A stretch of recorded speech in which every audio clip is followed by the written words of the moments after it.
Hey, what's going on, guys? This is Lurkin from Mobalytics, and I'm coming at you with a Chain Lightning build. Now, Chain Lightning, I'd give it a solid B, A tier. Once I get Starless Skies, maybe low A tier, but it kind of cooks. It's not as bad as I thought it was going to be. So let's start with the enchantments on this build. We're going straight Lightning enchantments.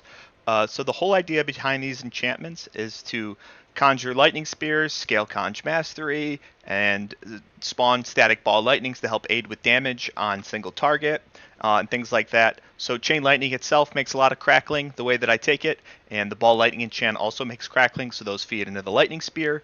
We take enchantment master, so lightning spear is a 12% chance now, and ball lightning now is a 30% chance on lucky hit crits.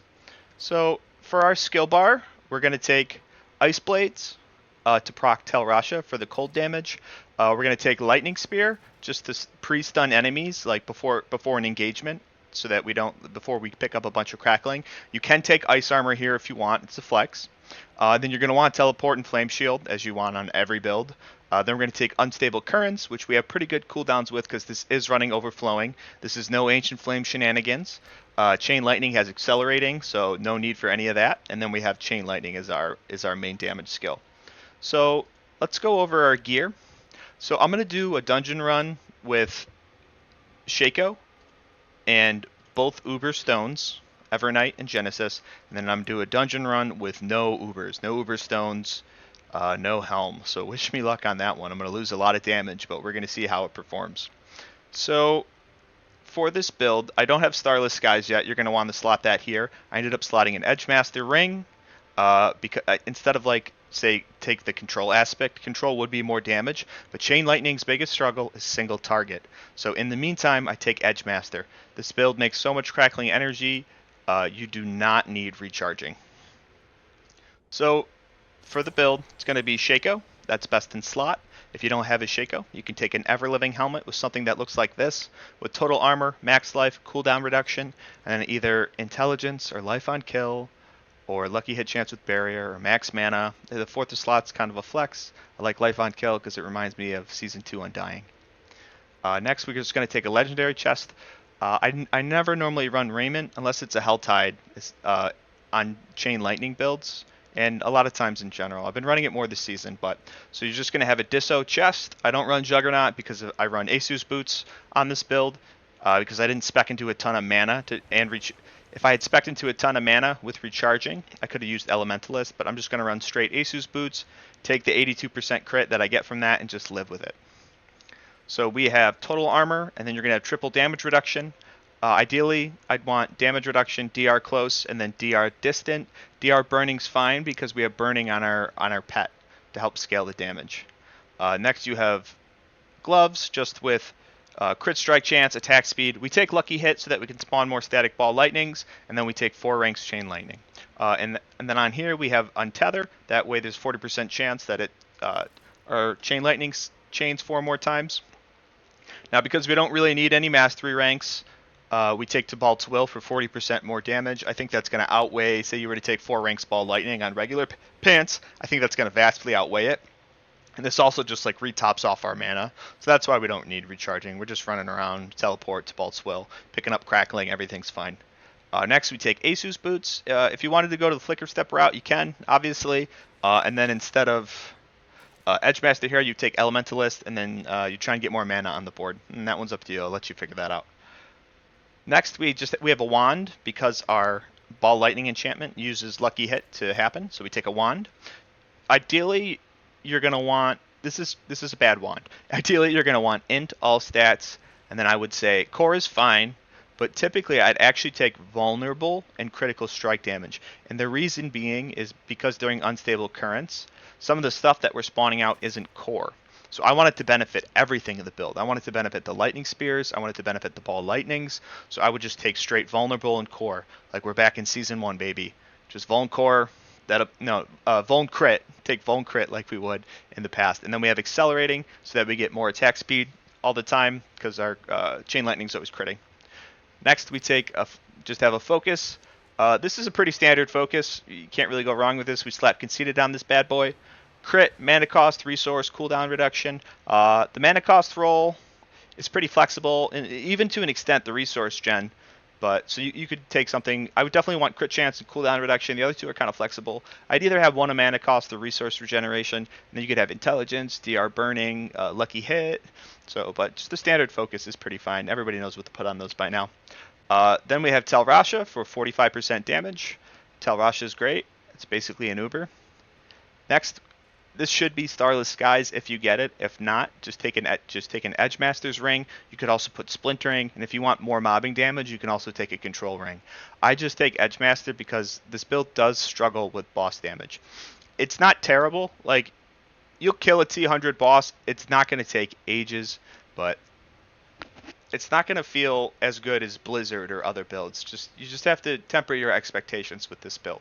If you're a Chain Lightning lover, this build's pretty good. Like, I love Chain Lightning. It's my favorite skill. So on this, you're going to want Crit Strike Chance, Max Life. Then I actually found that I didn't need Resource Gen on the ring. So just take two additives that can benefit you. One I would definitely take is Lightning Damage. Even though it's a lower value than some of the other ones, such as Vulnerable or Close or Critical Strike Chance, it has 100% uptime. I'm a big fan of taking a form of elemental damage on the ring, even though you're only losing 5% additive just by taking lightning, and it's always on. And then next, I would probably take Vulnerable or Critical Strike Chance. I just happen to have damage to burning. And then on the amulet, this is not the correct amulet. They're too expensive, and I can't find one.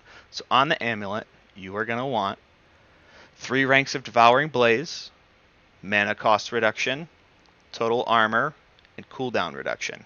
That's what you're going to want. It'll be in the planner on the link. I just don't have it. But honestly, 3 ranks Conj Mastery is fine. Just honestly, any amulet's fine. Typically, just get mana cost, movement speed, cooldown reduction. I use total armor so that I can round out my armor with the 2 armor rolls and the 66% disso. Sorry, Ricky. I'm making a video. So now let's go into our Paragon. Actually, we're going to do our Seneschal Construct first. So we're going to start with Tempest, and then I have Evernight, Arcing, and Burning. Arcing and Burning is really important because typically you're going to have 6 ranks in Dev Blaze in this build, and that's really going to... It's mainly to buff up your single target damage, just through the 42% extra critical strike damage. Arcing, Burning. If you don't have Evernight, you could take something... I wouldn't say take Breaking because Lightning Spears are going to make everything vulnerable. So you could probably take Safeguard... Or Efficiency. Efficiency would be really good. Yeah, so that you get more crit strike chance. That's definitely what I'm going to run when I take off Evernight and Shako. And then you're going to want Flash of Adrenaline, Tactical Support, Duration Support. These two combined make it so that this has a 12-second uptime permanently. So reduces the cooldown from 20 to 12, increases the duration from 8 to 12. Permanent uptime for 20% damage. Then with Genesis, that makes it 50% damage. And if you don't have Genesis, you can run Safeguard for 7 out of 12 second uptime on 15% DR, or you can take Initiative so that it teleports to you. So first, actually, we're going to go over the skill tree. I'm going to take off Shako so you can actually see what's going on. And I seem to have lost something. Uh-oh. So, 2 ranks in Firebolt just to progress. There's really nothing else you can do there. You have to take 2 points in something. We take 1 point Devastation, 3 ranks in Elemental Dominance for 9% damage. We max out Chain Lightning, take Enhanced Chain Lightning, so it gains crit chance per bounce. This is why you can sort of get away with 82% crit chance, because each time it bounces, it's going to go 82, 85, 88, and then it bounces 5 times, so you're going to be at 94 or something like that. And then if it bounces more times, you'll be at 100 for the last couple chains. Take Flame Shield, take Enhanced Flame Shield for movement speed for Asus, and I love the heal to get rid of poison. Help get rid of poison. Next, we're going to take 3 ranks in Teleport. Then we're going to take Enhanced so that it reduces the cooldown when we land on stuff. Fortunately, we don't have Raiment, so it's not as effective, but it's fine. Then we take Shimmering, because you want that fat 30% DR. 3 ranks Glass Cannon, 1 rank Elemental Attunement. Take 1 point Ice Blades, just for our cold damage. That's all it's for. An option you can run, if you wanted to run something like Frost Nova, you could run a Blue Rose Ring for the mana cost, but that's kind of spicy over the Edge Masters. But that's up to you. That's something we experimented with last season when Ball Lightning was really busted, because we could get away with it. Next, we take Lightning Spear, Enhanced Lightning Spear, so that it crits more. Every time it crits, it makes enemies vulnerable for 3 seconds, and then Invoked, so that it stuns enemies. Lightning Spear is the GOAT this season. I happen to have 6 ranks Conj Mastery. Naturally, you would have 3. You can really run 6 ranks DB or 6 ranks Conj. They both have benefits. I think 6 ranks DB is more consistent in this build. Considering this isn't like you're not making as much crackling as ball lightning, or at least you're not picking it up as much because you're playing more ranged. 1 rank align the elements, 3 ranks mana shield for 21% DR, 3 ranks protection, so that we get cooldowns when we use barriers. Those also proc off lightning spear enchant. 3 to 6 ranks in DB, however you end up rolling your amulet for 21 or 42% critical strike damage against burning enemies. And then at 82% crit chance, this has a value of about, this has an uptime of about, I think it's 17 and 34% damage, so it's pretty good. And as Chain Lightning bounces, it'll get more crit chance, so then this actually will go to the full 2142. 3 ranks Unstable Currents, attack speed on this node, and then Unstable Currents is going to pulse faster and not use our Crackling when it's active. Then we just take 3 ranks in Electrocution so that they do less damage to us. And then I've typically always ran Verse in the past, but I'm really digging the cooldowns right now because Chain Lightning does... Unstable Currents really does help Chain Lightning. I ran Verse Mastery with Ball Lightning in Season 2 because I actually took off Unstable Currents for a while because I just didn't need it. It was overkill. I feel like I'd use it and I was like, oh, well, everything was going to die anyway. So we take Overflowing. When our Crackling energy hits enemies, it reduces our cooldowns, our shock skill cooldowns by 0.1 seconds, 0.25 seconds against elites. So that's sort of the benefit of having Lightning Spear, Teleport, and you see on the bar, it really helps. And because we have Overflowing, I have to not do Ice Blade Enchant like I've been doing a lot this season. Now, let's put back on my Shako so don't forget. Let's go into the Paragon board. Paragon board looks eerily similar to my Ball Lightning one. So we just start off, take this non-physical damage, and then we're going to take Reinforced. For 15% barrier DR, we grab this non-phys, bumps our elemental resists, we path up. We go through some of this damage over time reduction. Not really much you can do, you got to path this way. This isn't the best node to path to, but it is what it is. I wish it was in the center here more. That would be a lot more comfortable. But enchantments 20% stronger, as I talked about. Lightning Spear 10 to 12% chance. Ball Lightning 25 to 30% chance. So if you're running I think Enchantment Master's been slept on for a while, and I think it is pretty strong. And it doesn't cost that much to get it, but I get it. Then we take Elementalist. That way, when we deal elemental damage, Elementalist doesn't have the biggest uptime on when you're mobbing because you're typically only hitting enemies with electric damage. Sometimes you Flame Shield on them or sometimes your Ice Blade hits them. But this is mainly for the bossing damage because you are going to Flame Shield, the Ice Blade's going to hit the boss, and you're going to be hitting with lightning. So you're going to get the 15% damage for bossing. There's no conditional stuff in this build. It's all just flat damage that works on everything because of bossing.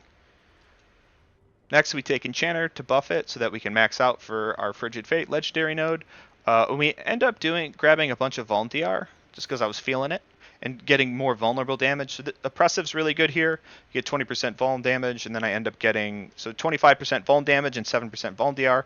And I path out here and I get another 12% Vuln DR. This is really nice. It's sort of this because we have Static Surge in this build. Everything is vulnerable from the Chain Lightning enchant. From the Chain Lightning, not the enchant, it doesn't work with that anymore. So vulnerable DR is like as good as, say, Verse Mastery would be giving you damage to close because everything is vuln. So that's why I ended up tucking it, just as a really nice form of DR that's pretty cheap. Our fourth board is going to be Ceaseless Conduit. We're just going to take 44 points in Destruction for 174.2 crit damage. We just grab these lightning damage nodes. Our fifth board, 1, 2, 3, 4, 5. Yes, our fifth board's Elemental Summoner. I wanted more non-fizz. So if you do end up going like the Flicker Steps, the Flicker Steps Elementalist route, what you can do is you can mirror this board. Instead of taking this non-fizz here, you just mirror it and you path in this way and you take it like that. And then you come down here. So it's the same board, just mirrored, just to grab the mana and the max life. And then what you would want to do is you would take this as your fourth board because you need to meet that willpower rec and you're not going to hit it even with Shako because this one you're way over cap on it right now. So you would take this as your fifth board and you take this as your fourth and you would just mirror it. But I digress. Next we take Charged, 15% damage. The Crackling damage is kind of a meme. It's going to tick for about 30k. It's nothing crazy. Yeah, grab this non-fizz, cap out our all resists here. We're looking pretty. Next we take Exploit, just a minimum in it. I'm just looking for the multi for the 1.1x, get 42.8 vuln damage. It's pretty nice. This is Searing Heat, we path through. And then here we take our Static Surge Legendary node. Every 66 mana, our next cast of Chain Lightning makes enemies vulnerable for 2 seconds, restores 10% of our mana. This 10% is affected by our resource generation. So what's cool about that is, like, the more mana you have, let's see what kind of mana we're at. So we're at 121, so it's going to restore 12 mana. And then as you can see, I have 3 resource generals. Then we have some willpower. This willpower might work, I'm not sure, but we're going to end up getting more than 12 mana. We'll get around 20 mana back. And at 66 cost per cast, this is going to perfectly exactly every 3 chain lightnings. It's going to round over a little bit, but every 3 chain lightnings we're going to proc that. So that's really nice. Let's get back into the board. We round out with Static Surge and we take Flame Feeder, because of our Seneschal pet giving us Arcing and Burning. So this is just more direct damage. With Arcing and Burning, Tempest is really good at applying whatever debuff it wants to apply. So this allows us to not run the Firebolt enchant and still get the damage from it. So there may come a day when we are free, when sorcerers are free from burning. But I just, until Devouring Blaze gets nerfed, like, I honestly hope it doesn't even get nerfed. I hope everything else gets buffed up so that they can compete, because Source needs some help in terms of the flat damage, like the boss damage department on most of their builds. And then everybody will say, well, Blizzard's fine. Well, like, Ball Lightning's okay. Well, Blizzard's nuking boss. And it's like, well, that's one build. Look how many skills we have. Hydra, Charge Bolts, Chain Lightning. Ice Shards is pretty decent, but like a lot of these, most of our skills like aren't very good against bosses. Meteor, Firewall. So we just need all the help we can get. Alright, now I'm going to run a dungeon. See you in a bit. And I'm back. So now this is a Blind Burrows. I'll show you the affixes. Drifting Shade, Monster Fire Damage, Burning Resist, Slowing Projectiles. So this is the Shako version right now with Genesis and Evernight. And I do not have Starless Skies. I'll be running a Vault after this because there's no boss, but I wanted to do a Blind Burrows with the real version so you can see the boss.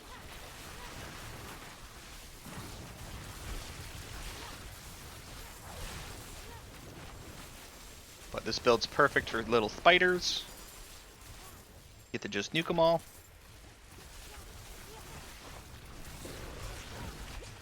Poison still hurts though, but what's nice is you can keep your range. Forgot about Drifting Shade there. Gotta love that. Come here, buddy.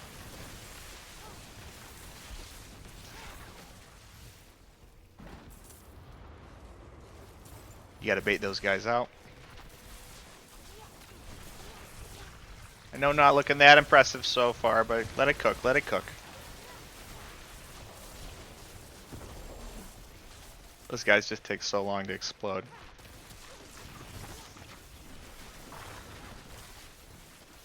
But it's pretty nice. Everything's perma-stun. Let's get a UC going. Really see it cook. It's nice with these guys. Yeah, keep your distance. Bait the Drifting Shade. It's a pretty safe build. Ranged, stuns. Can't beat it. Unless you want to play Blizzard. Then you can beat it. This ain't terrible. Chain Lightning's one of my favorite skills. My boy Palpatine called me up, told me I gotta go kill the Spider Youngling, so that's what I'm doing. Doing what I gotta do. Frost Burns.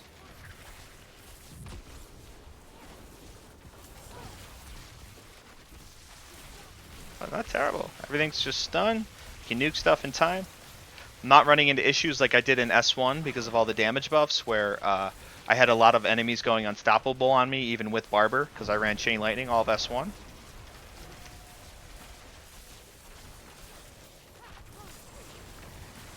Except for right there. But it's still fine. We have so much flat damage in here that unstoppable actually doesn't make a difference to us. We do the same damage to all the enemies because we have no conditionals. We don't have the control glyph. We don't have the control aspect. No conditionals. It's the sad part about Sorcerer is that to become really strong in all facets of the game, we have to completely ignore our best multis. Because, see, in Destiny 2, the way the bosses work is you can slow them, you can freeze them, you can apply sever, other types of debuffs, and then you get the damage from those, even though they have no actual effect on the boss. I think the boss will get slowed a little bit, but what would be nice in Diablo is if we could stun the boss, or chill the boss, or freeze the boss, and get the damage from it, but just not have it actually freeze them and hinder them. I just have the debuff apply. That way we can apply. That way we're not so tied to burning. Because right now it's just burning, burning, burning. Straight flat conditionals. Straight flat non-conditionals. Just flat damage like Flame Feeder, Exploit. That's why I stack Enchanter in my build, just to add a bunch of non-fizz, because I just want flat additive. And then that buffs Frigid Fate, which is just a flat multi. I'm starting to lean away towards conditionals just because it's getting out of hand. I just had to vent for a second there. I've had some issues with the Sorcerer class for a while. I love this class, but Jesus Christ. But yeah, you just stun everything. Run through all the Crackling you made. Make a bunch of spears. Stun the next pack. Now, unfortunately... Oh. I'm gonna wait a second. Sorry. You can just listen to me talk for a minute. I want to get my UC. I want to do like a UC boss burn. Or else it's just going to be pitiful and not look that great. Right? How do I pet him? Maybe not in the dungeon. Alright, but now we're ready. Let's bait this Drifting Shade. And we're going. We got 4 Conj out. Let's try and pick up some Crackling. We got 6 out, 7. So that's 36, 42 damage. 8. So yeah, we are outscaling DB. So I think Conj Mastery might actually be the play. And that boss burn wasn't terrible. Chain Lightning. It's pretty good shit. Alright, see you at the next dungeon. Hey guys, so this is the fun one. I'll show you. We're sitting at 9 ranks of Chain Lightning. We've taken off Shako. We just have an ever-living helmet instead with our standard build. Tibalt's, Asus, Accelerating, Conceited, Edgemaster, Telrasha. We only have one Uber unique. It's our Telrasha. We don't have Starless. 6 ranks of the Conj Mastery, and then we've taken off Evernight and Genesis. We're running Efficiency and Initiative in their place, so Arcing Burning Efficiency, Initiative Tactical Duration, and that's what I recommend you run for this. So let's see how she goes. Not terrible, not amazing. But I think it's good to show what a build will look like without all the bells and whistles, so that when you build it for the first time as you're just getting into the season, your expectations are tempered as to how it's going to perform. Everyone runs it kitted out with Starless Skies, all that jazz, and then people are like, this isn't hitting as hard. And it's like, well, yeah, they're doing like 3-4 times the damage you are. But we got some angry porcupines. This is going to be a fun one. Let's get a UC cooking. We gotta have to be careful here because we got Avenger. Honestly, this isn't that bad. It's not that good. Need that gold though.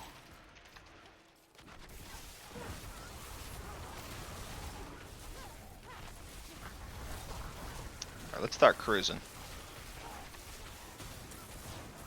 You just keep on your evades, keep getting that crit chance up. Keep moving. Picked a pretty nice one. There might actually be a boss in this one, I forget. Mercy's Reach is a fan favorite though. We can keep our distance, but we're going to have to go in and kill that guy that's buffing him. I have no idea where he is, so eventually my Chain Lightning will kill him, so that's what it is. Nice. Unstoppables don't bother me one bit, because I have no conditionals. And so this build at base is pretty decent. If I do say so myself. I think I built it pretty well. Getting pretty good at that.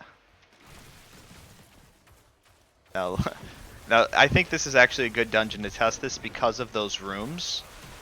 Those rooms can be kind of hell, not gonna lie. We're not gonna do any shrines. We ain't playing that. Okay. So luckily they are stunned, but we do kind of have to play our life here.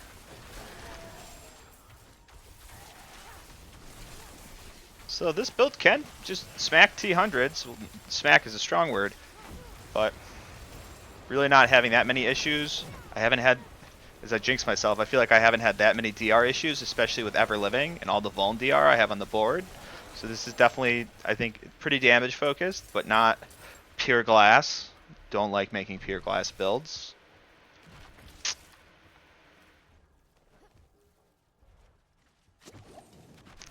I like making builds that like people can feel comfortable with and play.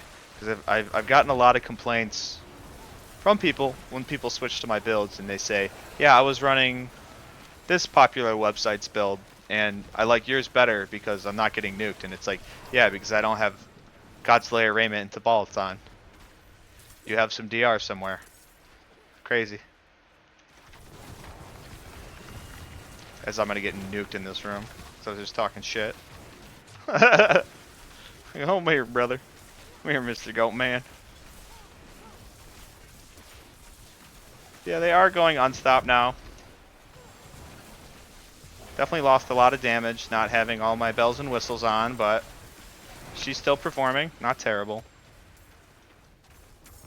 And again, if you've just jumped into the center of this, this is no Shako, no Starless, no Uber unique governing tuning stones, whatever they are. Pet stones, Genesis, Evernight. So in case you got no Ubers because you haven't been doing Duriel, you're looking for something different that isn't Blizzard or that isn't Ball Lightning or Meteor, like your big CL fanatic. This will definitely do it for you. And we definitely have a boss here. After this room, I think we run our way to a boss, so that'll be chill. Let's try and get our UC back before we get in there, so we don't end up like last dungeon. Oh, hey, buddy. All right, where we're going. Not terrible though. Good crowd control. And like, this is exactly, the CL build should not run Raiment. You simply don't need it. It changed everything. You don't need to clump anything.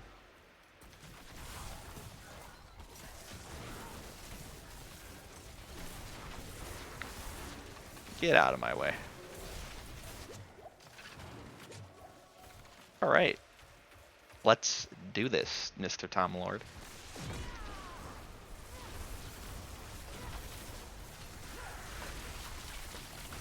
Not the worst thing I've ever seen, but not that great. Definitely, this looks like how Blizzard intended T100 boss fights to incur. And that's probably why they haven't been buffing skills like this, is because this is what they want. They want to... Gotta pick up some Crackling, some Tibs. They want like a 45-second fight, minute fight against the boss. But, alright, now we're going to kit back up. We're going to go kill Lillith, and we're going to go kill Duriel. Alright, we're about to go in for our Lillith Kill. Let me show you what I'm rocking. So we are going to have the Shako on, which is going to take our Chain Lightning ranks to 13, and then with Evernight, we're going to be at 17 ranks. And then here's the Seneschal Construct. Tempest, Evernight, Arcing, Burning. Now I don't need Arcing anymore, so I'm going to put Efficiency on for some more crit chance. This is probably the only thing I would change in the bossing setup. This Flash of Adrenaline's fine, the 12-second combo, and then Genesis, and then I do not have Starless Skies, so this is just Shako. Let's roll.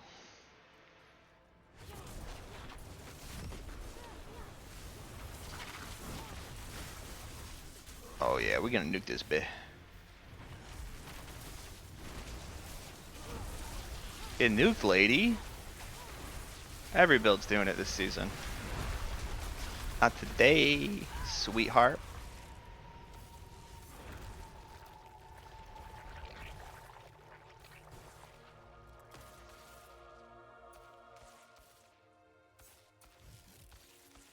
Oh, we gotta get my UC back. We'll get it back just in time. Uh-oh, may have thrown there, using my skills too early. Get that Elementalist proccing. Oh, we're gonna get her.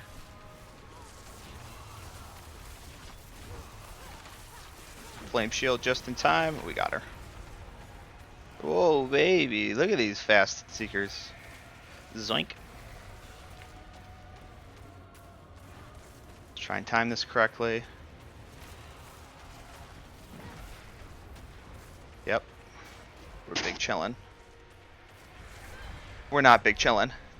Well, she died. Alright, on to Duriel. Hey guys, I just want to go over some of the additives and stuff. I know I've skipped that on some of the videos to see like what I'm actually playing with in practice. So at base, I'm missing a movement speed roll. So when you ace to evade, that's going to take it to 68. With a movement speed roll on your amulet, that would be 80%, 82%, something like that. Then you factor in after you kill an elite, you get 42. That would add another, take you to 90, 92, and then you got the chain lightning bouncing, adding 3% crit per bounce. So functionally, you're at 100% crit most of the time. Critical strike damage, you want to look at this 199. That's how much critical strike damage you actually have. Then we add the 24 from our emeralds. Next, we're going to our vulnerable damage. Again, don't look at these tooltips. For some of them, they're inflated, especially crit strike damage, vulnerable damage. We're at 102.8. All damage is inflated because of glass cannon. Kind of just ignore that. Just pretend it's like 20% additive, something like that. Next, we're going to damage with lightning. We're at this fat 383.5. People often crap on additives, but they do matter, because if you go from, so you have 700 additive in the formula, it's worth 800 because you have to add 100 base, because everything's at 100 base when it first starts out, 1 damage. So you have 700% additive and you go to 900%, you're going from 800 in the formula to 1000 in the formula, and that's a 25% increase. So that's a 25% multi, adding all this additive. Sometimes it's just not worth it to give up a multi for, you got a spreadsheet, but let me do that for you. So next we go into damage with cold. This maxes out our Frigid Fate at 30%. Then we just have some random one-offs. Core, distant from our wand, a little bit of stun from the Paragon, and 70% damage with burning. And then I'm just going to go over the defensives real quick. It's looking pretty meaty. 16,000 health with Shako, 9,000 base armor. We'll be pretty much max stacked with this because we have the 2 armor rolls here. So we'll be max stacked, and if you end up not getting an armor roll on your amulet, because you want movement speed, what you can end up doing is just use an iron skin, and then 1 armor roll, 66% disobedience, and a 900 armor pot will cap you for T100 if your gear's 925 and you have a 29.2% armor roll. But if your max disso stacks are only like 12,000. That's fine. It's really not a big deal. We're Sorcerer. We got barriers. We got DR from teleport. We're doing pretty okay. We got some fat all damage reduction from Shako. Some dot damage reduction from the board. DR elites from elemental attunement, I think. The node that goes before protection and mana shield. 17.9 damage reduction from vulnerable. If you have an ever living helmet, this will take it to about 30. Take it to about 40. 40 DR close, 14.6 DR burning, 15% DR with barrier. So it's pretty nice. Like I feel pretty tanky. I definitely feel like I wasn't getting nuked like I was in some of my other builds in some of my videos. Like I felt a lot more safe. I've been playing this build since last night. And I honestly really haven't died much in dungeons. I died to poison once. I died to a blood blister. That's pretty usual for me. So but let's get on to Duriel. Hey guys, so we made just a small change. So we still have Shako, no Starless. We have Raiment, Tibbs, Asus, same build as I showed in the beginning. And then let's go into the skill tree. So I changed Destructive CL to Greater Chain Lightning, but we still have Lightning Spear and Ball Lightning enchantment. It's totally fine. So what you could do, you could swap the Firebolt just for more reliable burning. And I think we should be able to get the one phase here. So the only change really that was needed was Raiment and to change the node over to Greater. Not going to be making Crackling, but everything's going to be fine.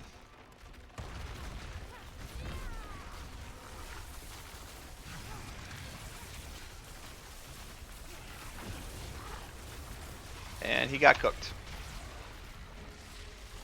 Yep, that's all we needed to do. Just a quick enchant swap. You saw that firebolt tick kind of ramping up there. So quick enchant swap, and then we'll just change it back. Put back on our normal chest. We're on our merry way. Alright. Thanks, guys. I hope you liked the build. Functions pretty well without Starless. Doesn't need Shako. But Genesis and Evernight definitely do help. Alright. Have a good one, guys.